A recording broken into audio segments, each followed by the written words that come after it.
जय जगन्नाथ। जय जगन्नाथ। जय बाबा लिंगराज। मोर प्रिय ओडिशा वासी को नमस्कार, जोहार। ओडिशा के राज्यपाल हरिबाबू जी, हमारे लोकप्रिय मुख्यमंत्री मोहन चरण मांझी जी, केंद्रीय मंत्रिमंडल में मेरे सहयोगी जुएल ओरांव जी, धर्मेंद्र प्रधान जी, अश्विनी वैष्णव जी, ओडिशा के उप मुख्यमंत्री कनकवर्धन सिंहदेव जी, प्रभाती परिदा जी, राज्य सरकार के अन्य मंत्रीगण, सांसद और विधायकगण और ओडिशा के मेरे सभी भाइयों और बहनों, आज 20 जून का ये दिन बहुत विशेष है। आज ओडिशा की पहली बीजेपी सरकार ने सफलता के साथ 1 साल पूरा किया है।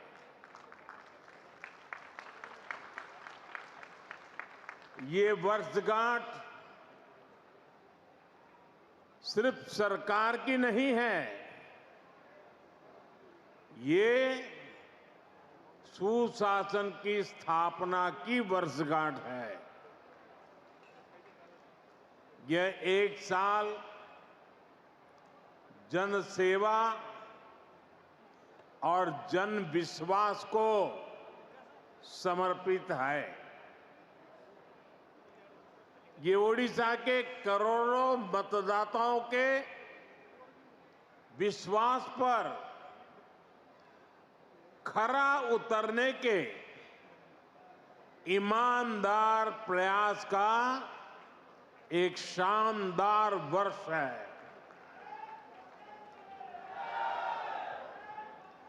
मैं ओडिशा की जनता का, आप सभी का हृदय से अभिनंदन करता हूं। मैं मुख्यमंत्री श्रीमान मोहन मांझी जी और उनकी पूरी टीम को भी बहुत बहुत बधाई देता हूं। आप सभी ने प्रशंसनीय काम करके ओडिशा के विकास को नई गति दी है। साथियों, ओडिशा सिर्फ एक राज्य भर नहीं है, ये ओडिशा भारत की विरासत का दिव्य सितारा है।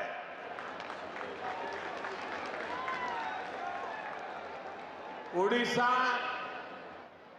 सैकड़ों वर्षों से भारतीय सभ्यता को, हमारी संस्कृति को समृद्ध करता रहा है। इसलिए आज जब विकास और विरासत का मंत्र भारत की प्रगति का आधार बना है, तब ओडिशा की भूमिका और बड़ी हो गई है। बीते 1 वर्ष में ओडिशा ने विकास भी और विरासत भी इस मंत्र को आत्मसात करके दिखाया है। इस मंत्र पर तेजी से आगे बढ़ा है। साथियों, ये सुखद संयोग है कि जब ओडिशा की बीजेपी सरकार अपने 1 साल पूरे कर रही है, तब आप सभी भगवान जगन्नाथ जी की रथ यात्रा की तैयारियों में जुटे हैं। महाप्रभु हमारे लिए आराध्य भी है, प्रेरणा भी है और महाप्रभु के आशीर्वाद से श्री मंदिर से जुड़े विषयों का समाधान भी हो गया है। मैं मोहन जी और उनकी सरकार का अभिनंदन करता हूं कि उन्होंने करोड़ों करोड़ों भक्तों के निवेदन का मान रखा। यहां सरकार बनते ही श्री मंदिर के चारों द्वार खोल दिए थे। श्री मंदिर का रत्न भंडार भी खुल गया है और ये कोई राजनीतिक जय विजय का विषय नहीं है। ये करोड़ों भक्तों की आस्था का सम्मान करने का कार्य हुआ है। साथियों, अभी 2 दिन पहले मैं कनाडा में G7 समिट के लिए वहां था और अमेरिका के राष्ट्रपति ट्रंप ने मुझे फोन किया। उन्होंने कहा कि अब कनाडा तो आए ही हैं, तो वॉशिंगटन होकर के जाइए, साथ में खाना खाएंगे, बातें करेंगे। उन्होंने बड़े आग्रह से निमंत्रण दिया। मैंने अमेरिका के राष्ट्रपति को कहा कि आपका निमंत्रण के लिए धन्यवाद, मुझे तो महाप्रभु की धरती पर जाना बहुत जरूरी है।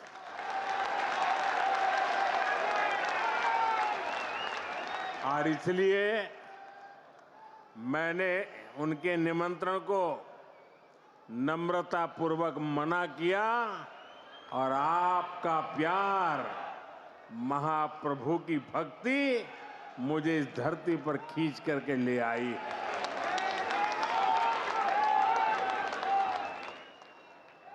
भाइयों बहनों, आजादी के बाद दशकों तक देश में लोगों ने कांग्रेस का मॉडल देखा। कांग्रेस के मॉडल में न सुशासन था और न ही लोगों का जीवन आसान था। विकास परियोजनाओं को अटकाना, लटकाना, भटकाना, घनघोर करप्शन, यही कांग्रेस के विकास मॉडल की पहचान थी। अब देश पिछले कुछ वर्षों से व्यापक तौर पर बीजेपी का विकास का मॉडल देख रहा है। बीते दशक में देश के कई राज्य ऐसे हैं जहां पहली बार भाजपा की सरकारें बनी है। इन राज्यों में सिर्फ सरकार नहीं बदली, बल्कि सामाजिक और आर्थिक परिवर्तन का भी नया दौर शुरू हुआ है। मैं आपको पूर्वी भारत के ही उदाहरण देकर के समझाना चाहता हूं। मैं एक उदाहरण देता हूं असम का। असम में एक दशक पहले तक स्थितियां बहुत खराब थी। अस्थिरता, अलगाव, हिंसा, यही सब कुछ असम में नजर आता था। लेकिन आज असम विकास के नए रास्ते पर दौड़ रहा है। कई कई दशकों से जो उग्रवादी गतिविधियां चल रही थी वो बंद हुई है। आज असम कई पैमानों में देश के दूसरे राज्यों से आगे निकल रहा है। इसी तरह दूसरा एक राज्य का मैं उल्लेख करूंगा, त्रिपुरा। त्रिपुरा में भी कई दशकों से वामपंथी शासन के बाद लोगों ने भाजपा को पहली बार अवसर दिया। त्रिपुरा भी विकास के हर पैमाने पर काफी पीछे चल रहा था। इंफ्रास्ट्रक्चर बेहाल था, सरकारी सिस्टम में लोगों की सुनवाई नहीं होती थी, हिंसा और भ्रष्टाचार से हर कोई परेशान था। और जब से भाजपा को सेवा करने का अवसर मिला, आज त्रिपुरा शांति और प्रगति की मिसाल बन रहा है। साथियों, हमारा ओडिशा भी दशकों से अनेक समस्याओं से जूझ रहा था। गरीब तक, किसान तक उनका पूरा हक नहीं पहुंच पाता था। भ्रष्टाचार और लाल फीताशाही हावी थी। ओडिशा का इंफ्रास्ट्रक्चर बेहाल था। ओडिशा के अनेक क्षेत्र विकास में और पीछे छूटते जा रहे थे। ऐसी अनेक चुनौतियां ओडिशा का दुर्भाग्य बन गई थी। इन चुनौतियों के समाधान के लिए बीते एक साल में भाजपा सरकार ने पूरी मजबूती के साथ काम किया है। साथियों, विकास का जो डबल इंजन यहां चला है उसका फायदा भी दिख रहा है। आज भी यहां जो हजारों करोड़ रुपए के प्रोजेक्ट का शिलान्यास और लोकार्पण हुआ है, उसमें डबल इंजन की छाप है। उड़ीसा में डबल इंजन ने यहां की जनता का डबल बेनिफिट किया है। मैं एक उदाहरण देता हूं।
आप भी जानते हैं, लंबे समय तक ओडिशा के लाखों गरीब परिवार आयुष्मान योजना से बाहर थे।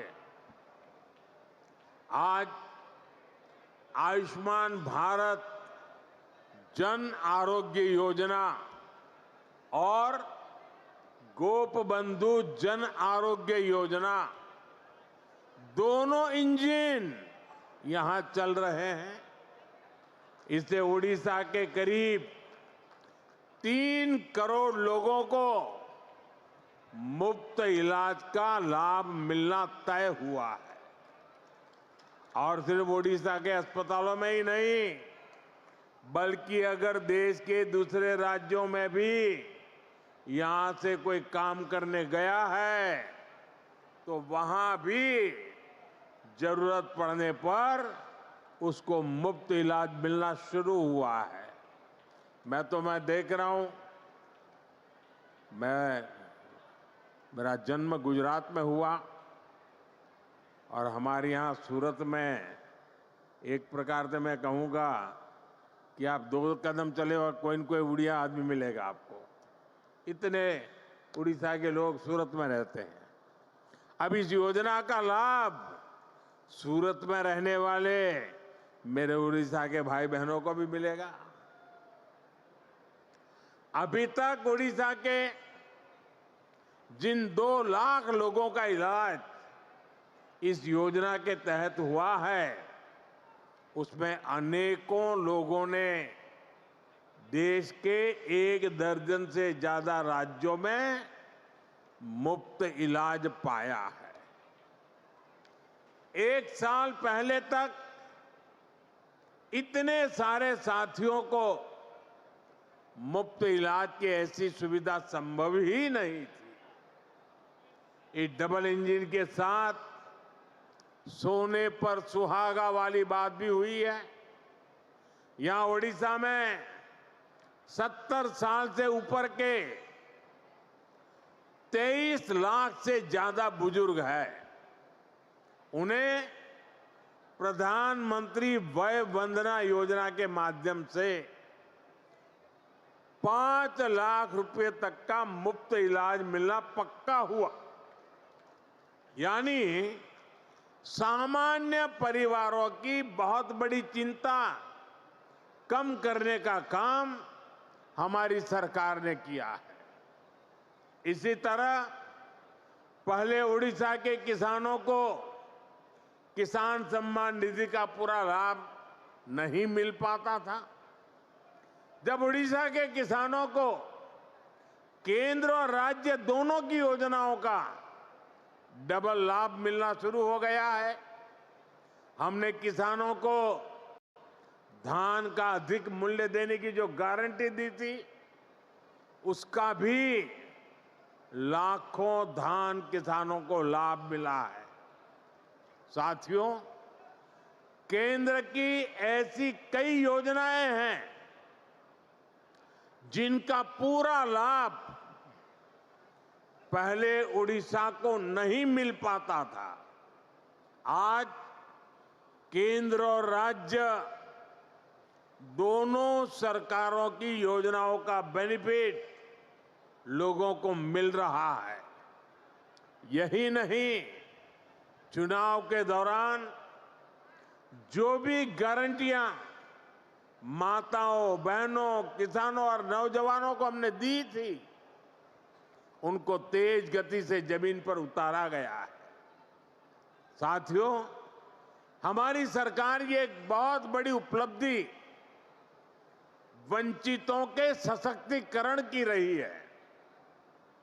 उड़ीसा में तो बहुत बड़ी संख्या में हमारा जनजातीय समाज रहता है, लेकिन दुर्भाग्य से अतीत में आदिवासी समाज को निरंतर उपेक्षा मिली। उनके हिस्से में पिछड़ापन रहा, गरीबी रही, अभाव रहा। लंबे समय तक जिस पार्टी ने देश पर शासन किया, उसने आदिवासियों को अपनी राजनीति के लिए इस्तेमाल किया। इन लोगों ने आदिवासी समाज को न विकास दिया, न भागीदारी दी। इन लोगों ने देश के बड़े हिस्से को नक्सलवाद, हिंसा, अत्याचार की आग में धकेल दिया। साथियों, हालात ये थे कि 2014 से पहले तक देश में 125 से अधिक आदिवासी बाहुल्य जिले नक्सली हिंसा की चपेट में थे। आदिवासी क्षेत्रों को रेड कॉरिडोर के नाम पर बदनामी दी गई थी। इनमें से अधिकतर जिलों को पिछड़ा घोषित करके पल्ला झाड़ लिया गया था। भाइयों बहनों, बीते वर्षों में हमने आदिवासी समाज को हिंसा के माहौल से बाहर निकालकर विकास के नए पथ पर ले जाने का काम किया है। भाजपा सरकार ने एक तरफ हिंसा फैलाने वालों के खिलाफ सख्त एक्शन लिया, दूसरी तरफ आदिवासी क्षेत्रों में विकास की नई गंगा बहाई। इसी का नतीजा है कि आज नक्सली हिंसा का दायरा देश में 20 से भी कम जिलों तक सिमट गया है और जिस तेजी से कार्रवाई हो रही है उससे बहुत जल्द ही आदिवासी समाज को हिंसा से मुक्ति मिलेगी। देश में नक्सलवाद खत्म होगा और ये मोदी की गारंटी है।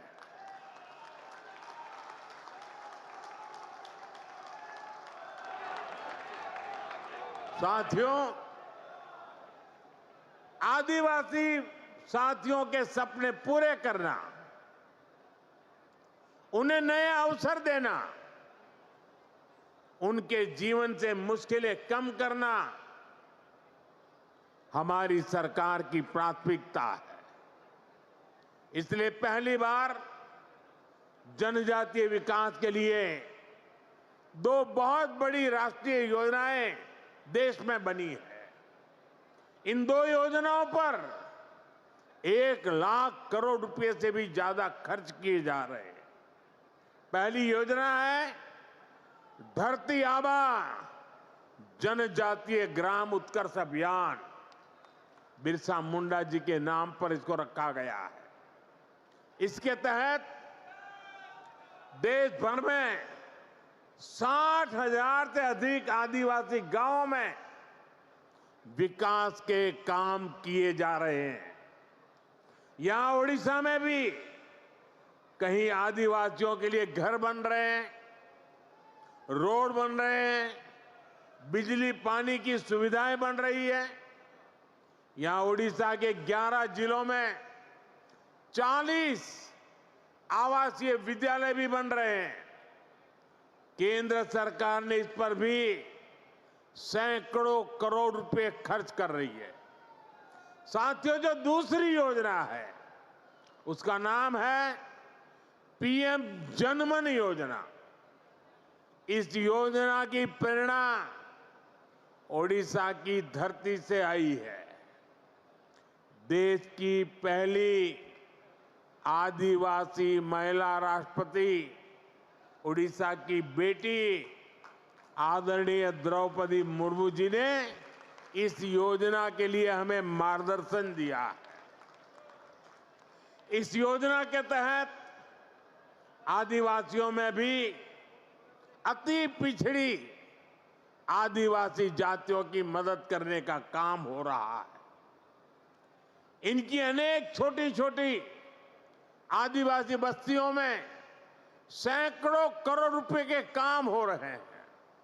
साथियों, ओडिशा में बहुत बड़ी संख्या में हमारे मछुआरे साथी रहते हैं। उनके लिए भी पहली बार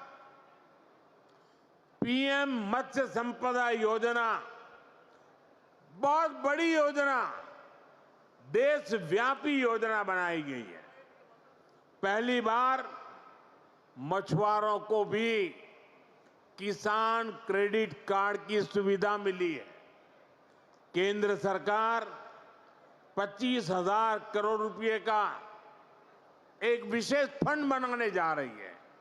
इसका भी बहुत बड़ा लाभ उड़ीसा में समंदर के तट पर रहने वाले साथियों को होगा, हमारे नौजवानों को होगा। साथियों, 21वीं सदी के भारत के विकास को पूर्वी भारत से ही गति मिलेगी। ये पूर्वोदय का कालखंड है। इसी भाव के साथ हम ओडिशा सहित पूरे पूर्वी भारत के विकास में जुटे हैं। एक साल पहले यहां भाजपा सरकार बनने के बाद इस अभियान में और गति आ गई है। ओडिशा के पारादीप से लेकर झारसुगुड़ा तक औद्योगिक क्षेत्र का विस्तार हो रहा है। इससे ओडिशा में मिनरल्स और पोर्ट लेड इकोनॉमी को बल मिल रहा है। ओडिशा में रोड, रेल और एयर कनेक्टिविटी पर केंद्र सरकार हजारों करोड़ रुपए खर्च कर रही है। पारादीप में मेगा ड्यूएल फीड क्रैकर और डाउनस्ट्रीम यूनिट, इसकी स्थापना हो। चंडीखोल में क्रूड ऑयल स्टोरेज फैसिलिटी हो। गोपालपुर में एलएनजी टर्मिनल का निर्माण हो। ऐसे अनेक कदम ओडिशा को एक बड़े इंडस्ट्रियल स्टेट के रूप में स्थापित करेंगे। यहां पेट्रोलियम, पेट्रोकेमिकल्स, टेक्सटाइल और प्लास्टिक से जुड़े उद्योगों को बल मिलेगा।